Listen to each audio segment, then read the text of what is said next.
नमस्कार साथियों, मैं राजकुमार बघेल प्रभात। बहुत बहुत स्वागत है आपका राजकुमार बघेल नदी मित्र यूट्यूब चैनल में। हम ज़्यादा कोई बात न करते हुए पीसीएस 2023 प्री एग्ज़ाम को टारगेट कर रहे हैं और यहाँ पर भारतीय संविधान में राजभाषा चैप्टर से क्वेश्चन आंसर तैयार करेंगे।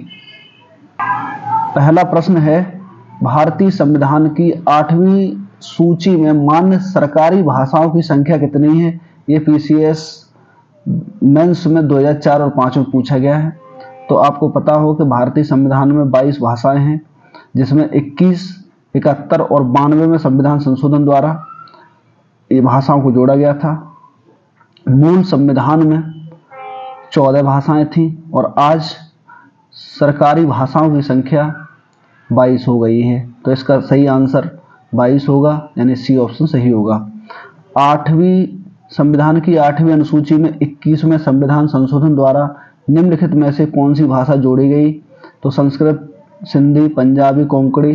तो इसका सही आंसर होगा सिंधी। आप लोग देख सकते हैं, भारत की सरकारी भाषा संबंधी प्रावधान को संशोधन हो सकता है। तो ये रिवीजन क्लास है, एक तरह से भारत की सरकारी भाषा संबंधी प्रावधान का संशोधन हो सकता है कम से कम 2/3 बहुमत से। संसद में 2/3 बहुमत हो तब जो है संशोधन हो सकता है। निम्नलिखित में से किस राज्य ने संस्कृत भाषा को राज्य की द्वितीय राजभाषा का दर्जा प्रदान किया है? तो यहाँ उत्तराखंड आंसर सही है। उत्तराखंड की राजधानी देहरादून है और यहाँ का जो यहाँ पर राष्ट्रीय उद्यान है, यहीं पर भारत का जिम कॉर्बेट राष्ट्रीय पार्क है। जिम कॉर्बेट राष्ट्रीय पार्क पहले हेली नेशनल पार्क के नाम से जाना जाता था। 1952 में इसका नाम ब्रिटेन के महान शिकारी जिम कॉर्बेट की याद में रख दिया गया। अब इसका नाम पुनः चेंज करने की बात चल रही है। कौन सी भाषा हमारे संविधान की 8वीं अनुसूची में सम्मिलित नहीं है? तो इसमें ये कौन सी भाषा है जो हमारे संविधान की 8वीं अनुसूची में शामिल नहीं है? तो इसमें राजस्थानी भाषा को और भोजपुरी भाषा को अभी भारतीय संविधान की 8वीं अनुसूची में शामिल नहीं किया गया है। छठा प्रश्न है, भारतीय संविधान के 8वीं अनुसूची में कौन सी भाषा वर्ष 2003 में जोड़ी गई थी? तो इसमें ये संथाली है। 92 में संविधान संशोधन था। BDMS उसका फार्मूला है। फिर उसके बाद सवाल आता है, 7वां प्रश्न है, संविधान की 8वीं सूची में सम्मिलित भाषाओं में निम्नलिखित में से कौन सी भाषा बोलने वाले सर्वाधिक हैं? तो भारत में सबसे ज़्यादा बोली जाती है हिंदी और दूसरे नंबर पर बंगाली। अब हिंदी है नहीं चूक, तो इसका आंसर होगा बंगाली। संविधान की 8वीं अनुसूची 71वें संविधान संशोधन अधिनियम 1992 द्वारा 3 भाषाएं कौन कौन सी जोड़ी गई? तो उसका फार्मूला KNM। के से कोंकणी, एन का मतलब नेपाली, एम का मतलब मणिपुरी। तो KNM फार्मूला याद रख लो। और 92वें संविधान संशोधन द्वारा BDMS फार्मूला है। BDMS बोडो, डोगरी, मैथिल, संथाली। ठीक है। 9वां प्रश्न है, निम्नलिखित में से कौन सी भाषा संविधान की 8वीं अनुसूची में नहीं है? तो भोजपुरी नहीं है और राजस्थानी नहीं है और अंग्रेजी भी नहीं है। भारतीय संविधान के अनुच्छेद 344 के तहत प्रथम राजकीय भाषा आयोग का गठन हुआ था। तो 1955 में BG खेर की अध्यक्षता में राजभाषा आयोग गठन हुआ था। अभी बहुत सारे यहाँ प्रश्न होंगे तैयार। संविधान के किस अनुच्छेद में व्यवस्था की गई कि प्रत्येक राज्य शिक्षा के प्राथमिक स्तर पर मातृभाषा में शिक्षा की पर्याप्त सुविधाओं की व्यवस्था करने का प्रयास करेगा? IAS में पूछा गया 2001 में, UPPCS में 2002, 2003 में पूछा गया। तो इसका सही आंसर है अनुच्छेद 350 का। निम्नलिखित में से संविधान संशोधन अधिनियम में से किस एक के अंतर्गत भारत के संविधान की 8वीं अनुसूची में 4 भाषाएं जोड़ी गई? तो इसका सही आंसर है 92वां संविधान संशोधन अधिनियम 2003 और इसमें भाषाएं जोड़ी गई थी BDMS बोडो, डोगरी, मैथिली और संथाली। अगला प्रश्न है, प्रश्न नंबर 13 है, संविधान की 8वीं अनुसूची में 71वें संविधान संशोधन द्वारा निम्नलिखित में से कौन सी भाषा जोड़ी गई? तो कोंकणी। KNM फार्मूला था, KNM। अगला प्रश्न है, 14वां प्रश्न है, निम्नलिखित में से कौन सी भाषा बलूचिस्तान की है किंतु भाषा शास्त्रीय दृष्टि से द्रविड़ परिवार की है? द्रविड़ का मतलब दक्षिण भारत की। ब्राह्वी, ये IAS 1994 में पूछा गया है। विश्व में निम्नलिखित भाषाओं में से किस एक को सर्वाधिक बोलने वालों की संख्या है? तो विश्व में अगर भारत में पूछता तो हिंदी, और हिंदी नहीं होता तो बंगाली, और चूंकि प्रश्न विश्व लेवल का है तो यहाँ फ्रांसीसी सबसे ज़्यादा। हिंदी भाषी भारतीयों का परसेंटेज लगभग कितना है, 41% है। भारतीय संविधान के अनुच्छेद में राज्य की राजभाषा या भाषाएं अपनाने की प्रक्रिया है। देखो, राजभाषा की बात करें तो 343, और अपनाने की प्रक्रिया 345, और उच्चतम और उच्च न्यायालय की भाषा अंग्रेजी होगी, ये 348 में कहा गया है। निम्नलिखित भाषा, या ये इसका सवाल 2014 में पूछा गया था।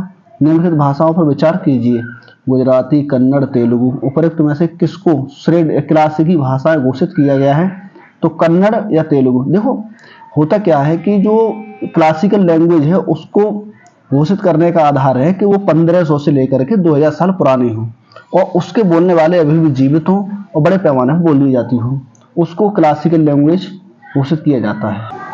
अगला प्रश्न है, निम्नलिखित भारतीय भाषाओं को मातृभाषा के रूप में प्रयोग करने वाले या वालों का कौन सा सही अवरोही क्रम है, तो सबसे अवरोही क्रम में इनमें सबसे पहले बंगाली, फिर चौथे नंबर का तेलुगु, 2 नंबर का मराठी और तीसरे नंबर का तमिल है। अगला प्रश्न है, निम्नलिखित में से भारत के संविधान में उल्लिखित भाषाओं के बारे में क्या सही है, तो बोडो संविधान की 8वीं अनुसूची में स्वीकृत भाषा है, तो हमने बताया था BDMS, बोडो, डोगरी, मैथिली, संथाली, ये 4 भाषाएं हैं। अगला प्रश्न है, 21वां प्रश्न है, भारतीय संविधान के प्राधिकृत हिंदी पाठ को निम्नलिखित संविधान संशोधनों में से किसके द्वारा प्रकाशित करने के लिए अधिकृत किया गया है, तो इसका सही आंसर है 58वां संविधान संशोधन 1987। अगला प्रश्न है, भारतीय संविधान में भारत की आधिकारिक भाषा में जुड़े प्रावधानों में संसद पार्लियामेंट संशोधन कर सकती है, इसका सही आंसर होगा 2/3 बहुमत से। कौन सी भाषा संविधान की 8वीं अनुसूची में शामिल नहीं है, तो अंग्रेजी भाषा संविधान की 8वीं अनुसूची में शामिल नहीं है, भोजपुरी भी शामिल नहीं है, राजस्थानी भी शामिल नहीं है। भाषा को बढ़ावा देने के लिए संस्थान कौन कौन से हैं, भारतीय भाषा संस्थान मैसूर कर्नाटक में है, महात्मा गांधी अंतर्राष्ट्रीय हिंदी विश्वविद्यालय, कई बार PCS में सवाल पूछा गया कहाँ है, वर्धा में, मैचिंग करवाने में सवाल आता है। अंग्रेजी और विदेशी भाषा संस्थान विश्वविद्यालय हैदराबाद आंध्र प्रदेश में है, अब ये तेलंगाना में हो गया है। राष्ट्रीय संस्कृत संस्थान नई दिल्ली में, श्री लाल बहादुर शास्त्री राष्ट्रीय संस्कृत विद्यापीठ नई दिल्ली में, राष्ट्रीय संस्कृत विद्यापीठ तिरुपति आंध्र प्रदेश, मौलाना आजाद राष्ट्रीय उर्दू विश्वविद्यालय हैदराबाद, और शास्त्रीय तमिल केंद्रीय संस्थान चेन्नई तमिलनाडु में है। ये रिवीजन कर लेते हैं, किसके आदेश द्वारा राजभाषा आयोग गठन किया गया, राष्ट्रपति के।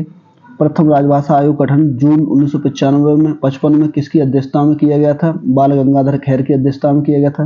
राजभाषा पर गठित संसदीय समिति में कुल कितने सदस्य होते हैं, तो 30 सदस्य होते हैं, लोकसभा से 20, राज्यसभा से 10। नवंबर 1957 में किसकी अध्यक्षता में राजभाषा पर संसदीय समिति का गठन किया गया था, GV पंत, गोविंद वल्लभ पंत की अध्यक्षता में। राज्यों की राजभाषाओं के बारे में प्रावधान किस अनुच्छेद के तहत किया गया है, अनुच्छेद 345 के तहत। राज्यों के लिए राजभाषा का निर्धारण कौन करता है, संबंधित राज्य का विधानमंडल करता है। राज्य की बात है तो विधानमंडल करेगा, केंद्र की बात संसद करेगी। संघ और राज्य किसी राज्य के मध्य या परस्पर 2 राज्यों के मध्य पत्राचार किस भाषा में किया जाता है, हिंदी अथवा अंग्रेजी में। किस अनुच्छेद के तहत प्रावधान किया गया कि उच्चतम न्यायालय और उच्च न्यायालय की भाषा और सभी कार्रवाई अंग्रेजी में होगी, अनुच्छेद 348 में कहा गया है।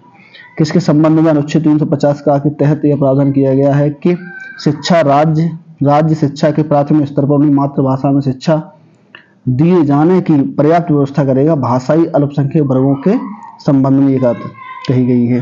भारतीय संघ की राजभाषा क्या है, हिंदी, लिपि देवनागरी है। हिंदी को राजभाषा का दर्जा कब प्रदान किया गया, 14 सितंबर 1949 को। भारत में हिंदी दिवस किस तिथि में मनाया जाता है, 14 सितंबर को। संविधान में राजभाषा से संबंधित प्रावधान किस भाग में दिया गया है, राजभाषा भाग 17, अनुच्छेद 343 से 351 तक। किस अनुच्छेद के तहत संघ की राजभाषा हिंदी घोषित की गई है, अनुच्छेद 343 के तहत। राजभाषा आयोग गठन संविधान के अनुच्छेद के तहत किया जाता है, तो 344 के तहत। ये था ऑफिशियल लैंग्वेज से संबंधित प्रैक्टिस, और आशा करते हैं कि आपको ये वीडियो पसंद आएगा। एक बार कार में लीड लगा करके ये सुन लें, रिवीजन क्लास है। जय हिंद, जय भारत, मिलते हैं नेक्स्ट वीडियो में।